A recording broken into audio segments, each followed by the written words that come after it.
ಮೈಸೂರು ಮುಡಾ ಕೇಸ್ಗೆ ಸಂಬಂಧಪಟ್ಟಂತೆ ಮತ್ತೊಂದು ಸ್ಫೋಟಕ ಮಾಹಿತಿ ಕೂಡ ಹೊರಬಿದ್ದಿದೆ.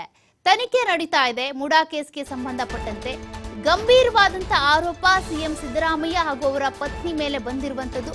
ಮುಡಾ ಕೇಸ್ನಲ್ಲಿ ಈಗ ಮತ್ತೊಂದು ವಿಚಾರ ಬಯಲಾಗಿದೆ.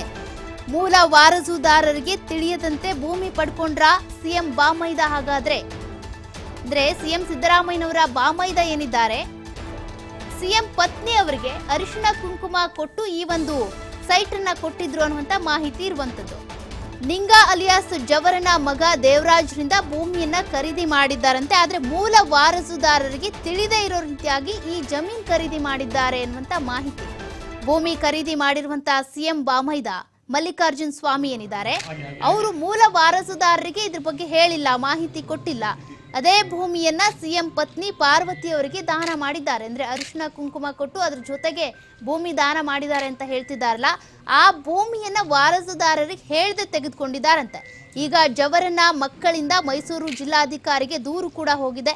ಚಿಕ್ಕಪ್ಪನ ವಿರುದ್ಧ ಜವರನ ಮಕ್ಕಳಿಂದ ಪ್ರತ್ಯೇಕ ದೂರು ಹೋಗಿದೆ. ಜವರನ ಮಕ್ಕಳು ಜೊತೆಗೆ ಜವರನ ಚಿಕ್ಕಪ್ಪ ಆತನ ಮಕ್ಕಳು ಕೂಡ ದೂರನ್ನ ಕೊಟ್ಟಿದ್ದಾರೆ. ಮೋಸದಿಂದ ನಮ್ಮ ಜಮೀನನ್ನ ಮಾರಾಟ ಮಾಡಲಾಗಿದೆ, ಸಿಎಂ ಪತ್ನಿ ಹೆಸರಿನಲ್ಲಿರುವಂತಹ ಜಮೀನು ನಮ್ಮದು ಅಂತ ದೂರಿನಲ್ಲಿ ಉಲ್ಲೇಖ ಮಾಡಿದ್ದಾರೆ. ದೂರು ನೀಡುವ ವೇಳೆ ಮಾಜಿ ಸಚಿವ ಎನ್ ಮಹೇಶ್ ಕೂಡ ಸಾಥನ್ನ ಕೊಟ್ಟಿದ್ದಾರೆ. ಜವರನ ಮಕ್ಕಳು ಮತ್ತೆ ಚಿಕ್ಕಪ್ಪನ ಮಕ್ಕಳು ಇವರೆಲ್ಲರೂ ಕೂಡ ಪ್ರತ್ಯೇಕವಾಗಿ ದೂರು ಕೊಟ್ಟಿದ್ದಾರೆ. ಜಮೀನು ನಮ್ಮದು, ನಮಗೆ ಗೊತ್ತಿಲ್ಲದೆ ಇರೋ ರೀತಿಯಾಗಿ ಸಿಎಂ ಪತ್ನಿ ಪಾರ್ವತಿ ಅವರಿಗೆ ಜಮೀನನ್ನ ಕೊಡಲಾಗಿದೆ ಅಂತ ದೂರಿನಲ್ಲಿ ಉಲ್ಲೇಖ ಮಾಡಲಾಗಿದೆ.